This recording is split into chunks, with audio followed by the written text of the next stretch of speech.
Sebenarnya kamu menikah tanpa restu ayah. Ketika kita memilih, kita harus berani menanggung resikonya, harus berani bertanggung jawab atas pilihan kita. Menikahnya bukan untuk senang-senang, tapi cari yang lebih mudah. Dalam Muslim itu, suami itu boleh menikah lagi tanpa memberitahu istrinya. Iya. Secara agama itu betul apa salah? Betul. Walaupun menikah dulu menikah tanpa restu istri.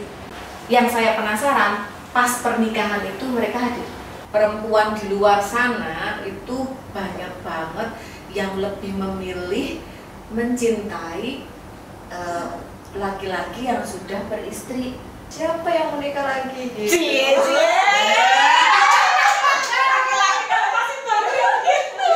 Wanita ya, maksudnya wanita tuh sebenarnya kan di mana-mana mau sesuatu yang utuh, apalagi pasangan, ya kan?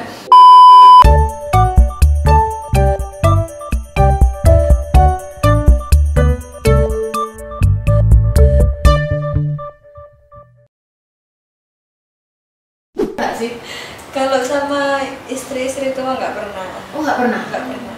Mungkin sama-sama udah bosen atau udah tua kali ya. Jadi maksudnya Masih muda juga. Masih muda juga? Umur berapa? Umur 30-an. Oh, yang pertama 30-an? Ya, Yang kedua? juga sama.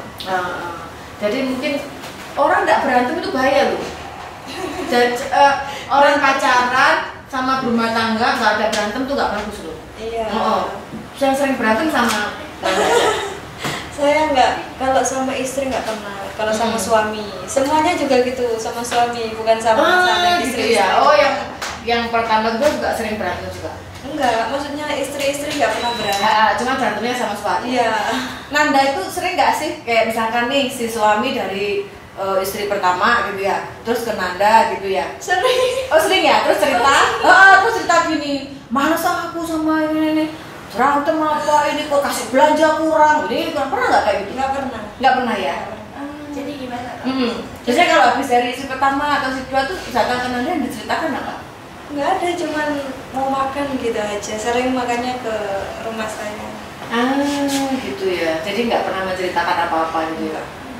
Ya gitu ya. Mungkin kalau saya yang dijelekkan di sana saya nggak tahu. Nggak mungkin lah ya kan. Kalau biasanya orang ada karakter suka menjelekkan tuh pasti dari yang pertama yang kedua mau menjelekkan ya udah terjadi. Kalau nggak ada cerita apa-apa kan berarti karakter suaminya bukan orang seperti itu. Kalau karakter suka menjelekkan mah di mana-mana pasti dijelekkan, bukan kamu aja. Pasti yang pertama ada jelek. Kan tadi kan saya tanya berapa tuh belanjanya kurang apa gitu. Enggak ya? Nggak pernah. Gitu itu ini kayak kedengaran ketok pintu ya, bukan ya? Karena bukan pintu ya. Nah, terus sekarang tuh anaknya satu, ya, laki perempuan? Perempuan. Bisa kalau manggil istri pertama apa? Ibu. Oh, ibu. Manggil istri kedua? Neng. Oh, Neng gitu? Iya. Neng itu kan kalau di pondok apa ya Neng itu? Anaknya Kiai. Anaknya Kiai. Soalnya dulu saya itu punya deket banget sama umi-umi pondokan itu tapi di Panjen. Juga sering denger kayak Neng gitu. Iya. Oh, Neng itu anaknya Kiai. Oh, panggilnya Neng. Kalau sama Nanda, Mama. Bunda. Oh, Bunda. Iya. Gak ada yang panggilan Umi ya? Makanya modern kan berarti ya. Saya sampai ini loh, habis pertanyaan, mau tanya apa saya habis pertanyaan, coba ditanyain biar aku makan. Ini Kak, pas pertama kali ketemu itu hal pertama yang terlintas di pikiran Kak itu apa? Atau langsung kayak pandangan pertama kayak ini? Pertama ketemu itu nggak ada rasa, iya aku suka gitu, nggak ada. Cuman kok berseri-seri gitu, kayak bercahaya gitu. Terus aku deg-degan gitu loh. Kayak deg-deg sendiri gitu, deg-degan banget. Kenapa kok kayak gini gitu?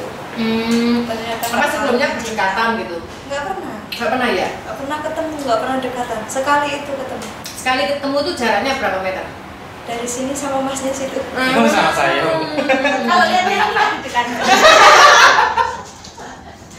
Mungkin deg-degan nggak kelihatan. Jadi dulu gini kok saya deg-degannya gini ya gitu. Nggak tahu ternyata itu yang namanya cinta.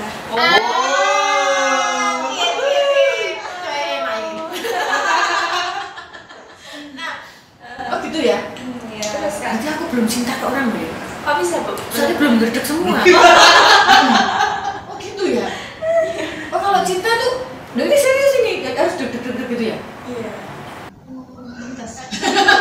Ini cinta pertamanya tak Nanda? Enggak, banyak ditanya. Satu ruangan itu keluarga saya yang laki-laki semua gitu pada bilang jangan gitu. Tapi saya nggak mau. Pokoknya ya udah kalau nggak mau wis aku pergi aja gitu. Sampai pernah dulu. Karena Sumatera tuh keluarganya kuat ya? Iya. Sampai pernah dulu itu kakak saya yang laki-laki itu datang ke tempat orang pintar gitu loh, buat minta air gitu supaya lupa gitu. Terus dibilang gini, jangan, biarin, jangan diginiin. Ini udah cinta, nanti kalau nggak kesampaian malah jadi gila katanya gitu. Terus sama orangnya yang itu ya? Sama orang yang pintar itu tadi katanya dibilang gitu. Terus ya udahlah. Sampai waktu ijab pernikahan itu ayah saya itu nggak pakai baju yang selayaknya. Gitu.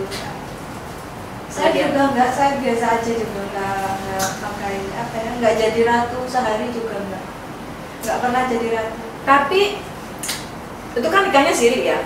Iya. Nanda itu di posisi, kalau yang pertama sama kedua siri atau? Pertama aja yang nggak siri. Yang kedua juga siri, Iya. yang ketiga siri. Tapi di posisi Nanda itu merasa safety nggak sih kalau masih nikah siri? Enggak.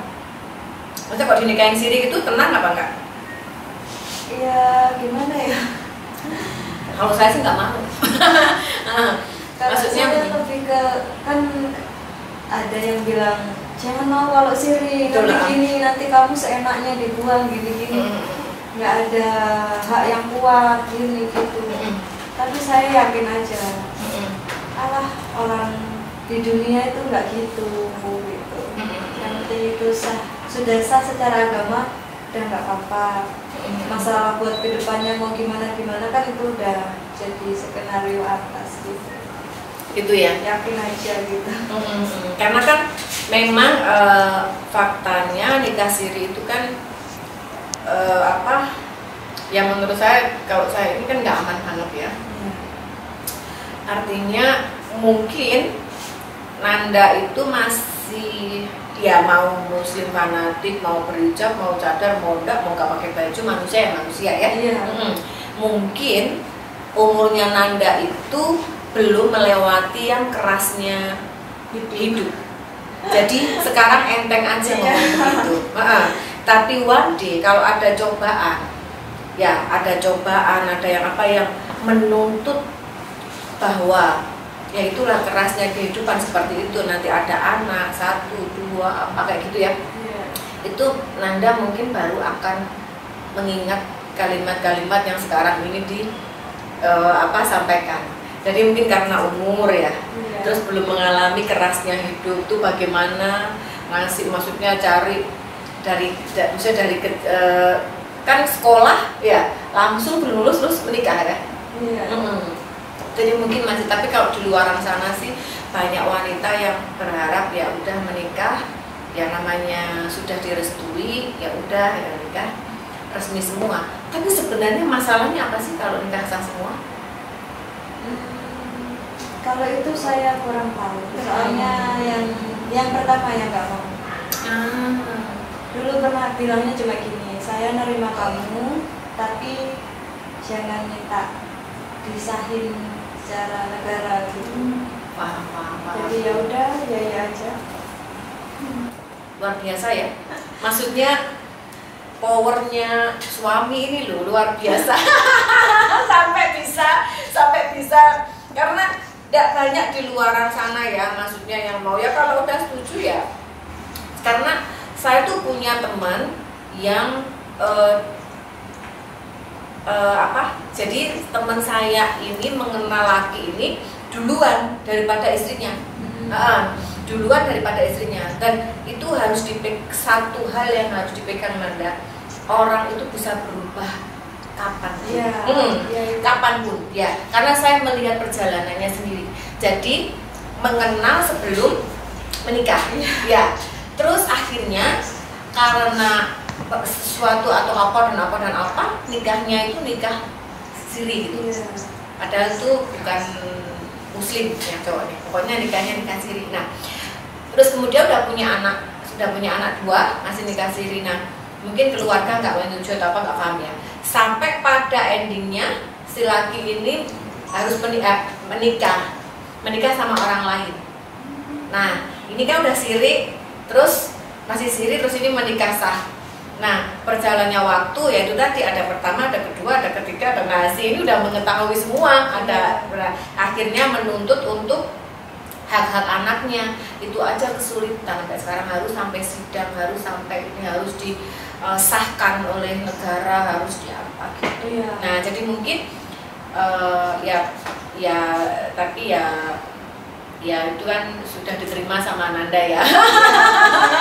Saya nggak pernah berpikir ke situ, cuma ya. Soalnya masih berpikir positif. Dulu sudah diingatkan sama orang tua masalah itu. Sekarang kamu susah gini.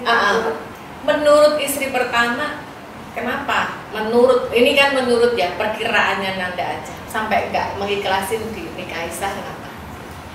Kalau tentang kan itu nggak boleh secara negara, itu mungkin kalau hubungan sama negara kan udah hubungan duniawi gitu loh.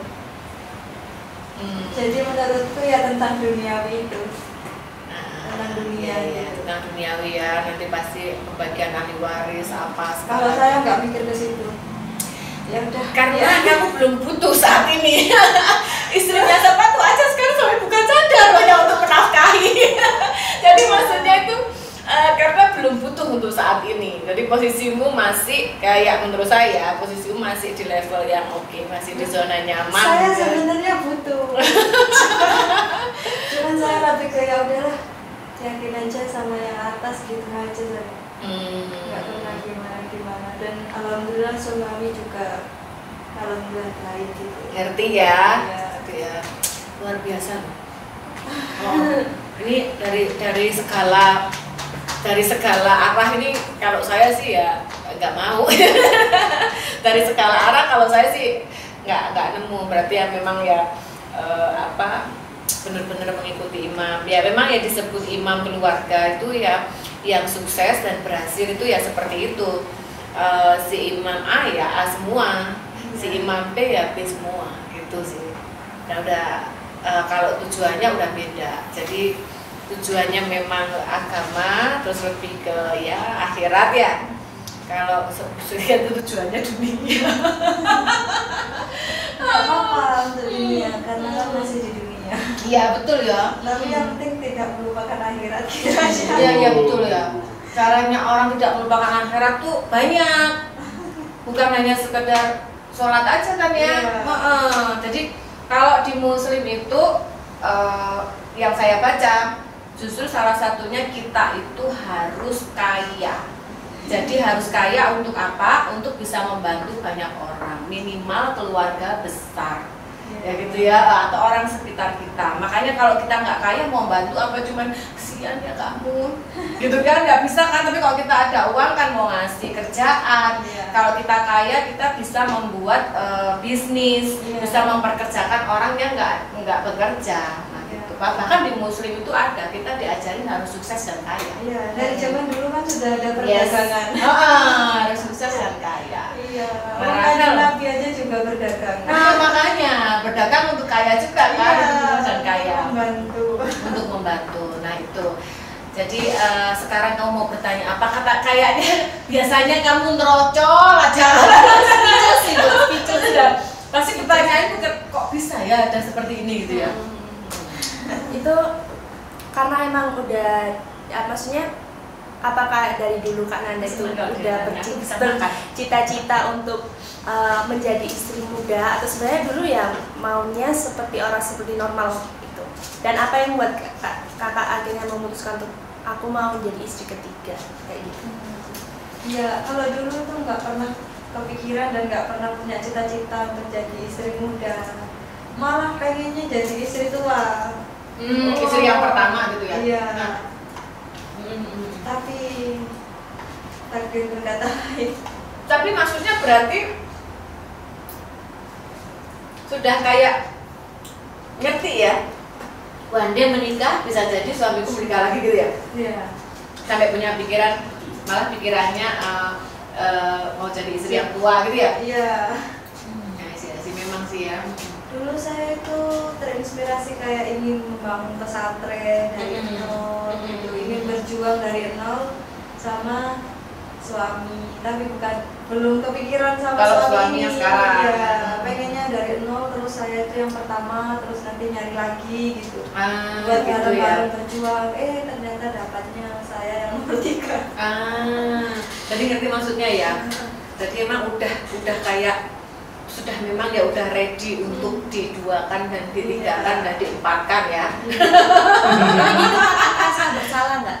Jadi kayak Iya, berebut suami atau banget, gimana? bersalahnya banget. Cuman saya lebih ke sadar diri, nggak pernah waktu juga seminggu sekali cuma Oh, ke maksudnya rumah seminggu sekali Suaminya? Iya, lebih banyakkan ke yang pertama.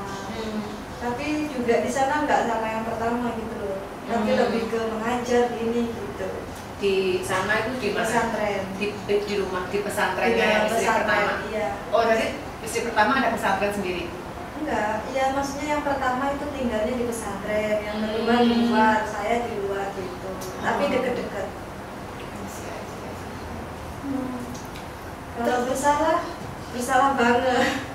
Tapi saya sayang gitu sama istri yang tua.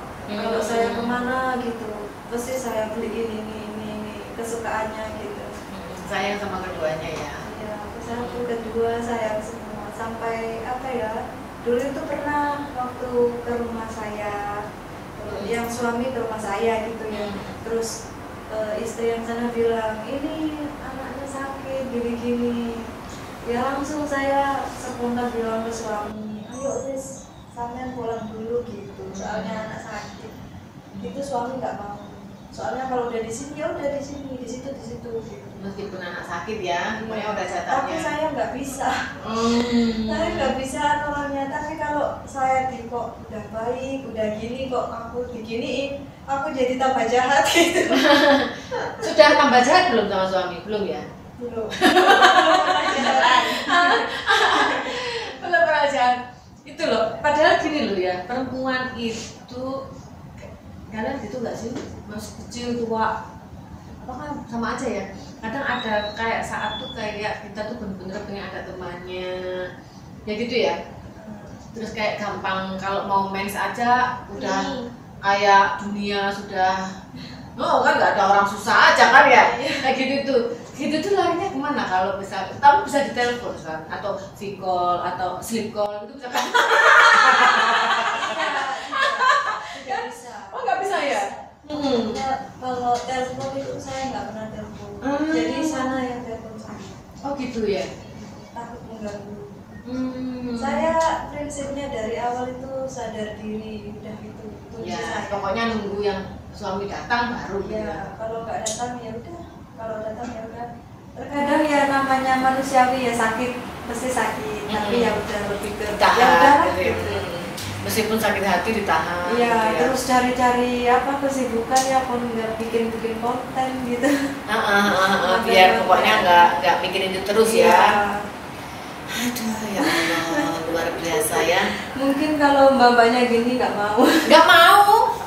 Apa dia nggak mau? Kayak Suaminya nggak ada aja. pacarnya aja dilebel, cumil. Dengan milikku gimana? Bagi orang sama orang. Nggak ada yang mau. Pokoknya kalau masih begini tuh udah nggak ada yang mau deh. Oleh nggak ada yang mau, makanya saya lihat ya maksudnya ya Allah kok bisa ya, tapi ya kan ya.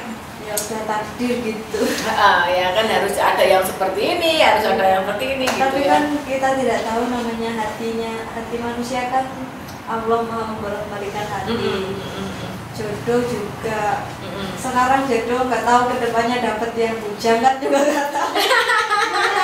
Kalau udah ikhlas dikasih yang bujang gitu. Iya, ada cita-cita kayaknya. Kena omongannya buahnya langsung ada cita-cita gitu. Iya, emang enak yang bujang emang. Bisa kita miliki seutuhnya. Tapi kan nggak berpengalaman, Bu. Diajari. Oh iya. Nggak pernah, iya. Nggak pernah.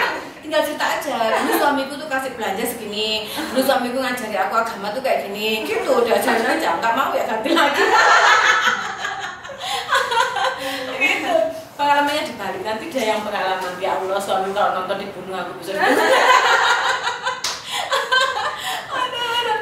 Terus ini suami juga tanya, acara apa gitu. Terus Ya, jangan acara- kasih hidupnya kita loh ya. Acara gitu. Tapi nggak bilang. Jangan kasih hidupnya kita. Nanti takutnya Bu Amel yang keempat loh. Iya, makanya.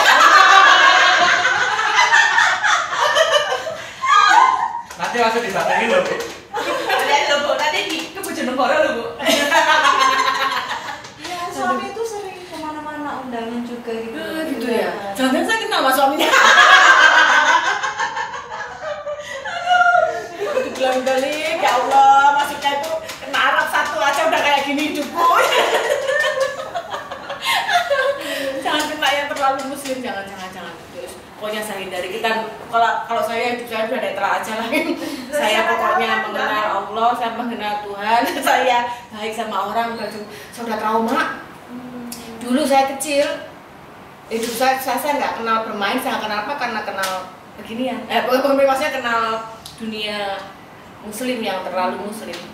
Jadi saya sudah pernah melewati itu, maksa menikah apa kayak gitu, udah kenalan cuman kayak ngintip, jadinya paling ya nggak lama saya cerai, saya kabur, saya apa ya. Terus ya banyak. Terus sekarang malah yang membuat hidup saya seperti itu sekarang kan lagi viral tuh di TV, Trans TV apa-apa digugat sana sini, pondokannya mau ditutup.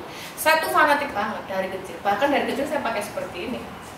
Akhirnya saya memutuskan buka karena saya tuh saat itu sempat membenci muslim, bahkan saya sudah pernah belajar Kristen juga, makanya saya tuh sangat-sangat memahami. Jadi saya tuh sempat dapat sosok jauh mungkin dari yang diceritakan.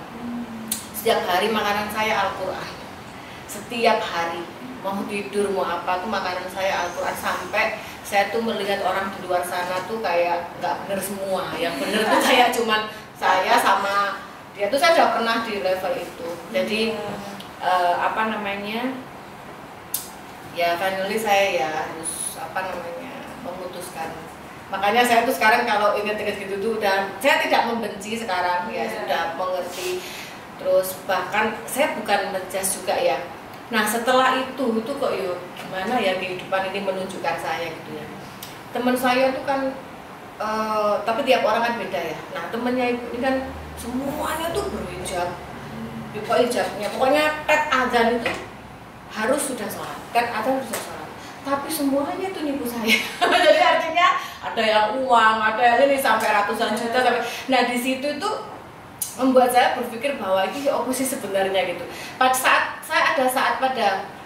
saat di level tuh benar-benar saya tuh mencari agama, itu sudah saya tuh ada. Bahkan saya pulang ke orang tua, saya tuh sempat ngomong ini sebenarnya apa sih gitu.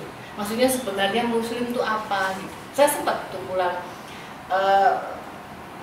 yang saya dapat kok seperti ini gitu. Tuh semua orang pada saat itu yang saya temuin tuh seperti itu. Nah sekarang lagi digugat banyak orang, pondokannya mau ditutup, terkenal banget, tapi saya nggak boleh sebutin karena dulu saya tuh kabur aja mau dibunuh.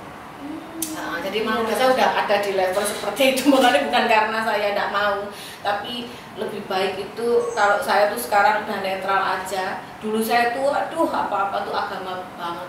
Jam 4 itu saya kalau nggak berangkat ke masjid mati sama ayah saya, mau dipukulin ya apa. Saya sudah dididik seperti itu. Jadi sudah, makanya kalau agama sebenarnya saya tuh paham banget menikah itu bagaimana. Bahkan kalau tadi itu saya sempat kaget kalau suami menikah lagi, istri belum tahu itu. Soalnya kalau di keluarga saya waktu itu dari kecil kita juga dikasih tahu kalau ada hal kejadian seperti itu berarti masih itu kan anggapan orang belum tahu salah atau benar ya, itu bahkan masih zina. Nah ternyata saya sekarang diluruskan bahwa itu boleh ya. Namanya juga sama-sama belajar. Jadi kalau selama istri yang pertama ada belum menyetujui itu atau belum tahu itu apa namanya, itu malah dianggapnya memang belum sah. Nah kecuali kalau yang kayak misalkan bener-bener nih darurat, ini bener-bener mau harus dinikahin terus besok meninggal atau apa gitu ya. Dulu saya sih sempat, karena saya dulu setiap hari sama disekoi seperti itu. Hidup saya tuh hanya bener-bener, wah saya tuh kalau sebenarnya kalau surat-surat itu malah apa karena tiap hari gitu. Makanya saya lihat dulu, ya Masya Allah, maksudnya tuh kayak ikhlas banget gitu. Ya semoga ya ke depan semuanya baik-baik saja, semuanya tetap berjalan dengan lancar. Terus terima kasih sudah datang ke podcast saya, sudah sharing, sudah memberi pandangan agama yang berbeda gitu ya. Maksudnya bisa jadi benar, sama-sama belajar kan gitu ya. Dulu saya tahunya begini, terus akhirnya ada pembelajaran lagi seperti ini. Nah kalau itu dari Ibu sudah cukup, dari Raka mau ada yang ditanyakan lagi? Menurut Bu Amel, wanita itu berhak cemburu nggak sih? Berhak. Justru kalau nggak cemburu itu nggak cinta. Kalau cemburu itu sudah ada dari zamannya sejak awal. Ya. Harus memang berhak cemburu. Tapi kalau sudah di posisinya Nanda ini, cemburunya nggak bisa diungkapkan, nggak boleh. Jadi ya gitu ya, nggak boleh diungkapkan karena semuanya harus ya emang gitu resikonya. Emang gitu resikonya. Dan harus diterima. Egonya, kalau kita cemburu prak itu bisa, kalau dia nggak bisa. Dan sebelum nikah juga udah tahu. Gini ya, gini. Jadi lebih ke pokoknya udah sadar diri terus ada di kepala gitu. Pilihan ya. Kalau sudah memutuskan pilihan itu kan berarti sudah tahu resikonya. Iya. Kalau masalah cemburu emang udah dari sananya Pak. Makanya berat menjalani hal ini itu berat ya. Iya. Berat. Ketua nanti dia. Makanya harus perawatan nanti, proyek, botok gitu ya. Asal nggak dibilang haram juga sama suami. Ini kan untuk suami ya nanti ya. Botok sekarang ada yang halal juga kok. Ada yang bahannya halal. Nah itu di Melvalestin ada tuh botok yang bahannya halal. Jadi kalau pilih treatment pun harus hati-hati. Kalau kita sudah menyiapkan Anda. Jadi ada yang ya kalau kebutuhan non muslim silakan, atau yang nggak terlalu fanatik silakan. Terus ada kebutuhan yang memang kita jamin bahannya halal dan sudah berlabel halal itu. Jadi aman ya. Terus ada lagi Closing statement dong dari Kak Nanda sebagai posisinya seperti sekarang tuh gimana gitu? Apa hal yang bisa didapat? Apa ya? Ada kan Kak? Apa nggak ada? jangan, Oh ya. Jangan kayak saya. Maksudnya gimana? Maksudnya satu pesan gitu buat satu wanita pesan di luar sana yang mungkin akan menentukan pilihannya seperti Nanda gitu. Jadi mungkin pesannya seperti apa gitu ya. Ya menurut saya, kalau pesan saya buat wanita di luar sana, jangan pernah melangkah jika tidak kuat, jika tidak sanggup dengan resikonya. Jadi harus benar-benar yakin terlebih dahulu, baru nanti bisa kuat. Jadi jangan, apalagi yang katanya kakaknya tadi masalah harta, itu juga bisa sekejap langsung hilang. Gitu ya. Iya. Terus kalau menurut saya, kalau mencari suami juga pertama itu agamanya. Menurut saya, kalau masalah uang, masalah apapun itu bisa dicari bersama-sama. Tapi kalau agama itu harus yang utama. Tuh kan. Sekarang aku kalau bahasa dianggap. Kalau dari mana nih sebagai wanita? Apa tuh? Kamu minta closing statement apa dari Sebagai aku? wanita harus seperti apa? Gitu ya, kan beda cara pandang ya. Iya. Kalau dari saya sih ini sejalan dengan case-nya ini ya. Jadi kalau jadi ya siapapun sebenarnya bukan wanita aja. Jadi hidup itu pilihan.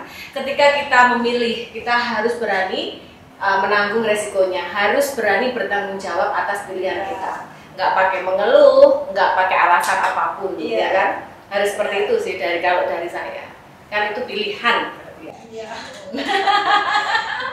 Nah kalau dari Faris nggak mungkin ya. Kalau dari Rahel kan cuma milikku. Gitu ya. Udah saya closing aja ya.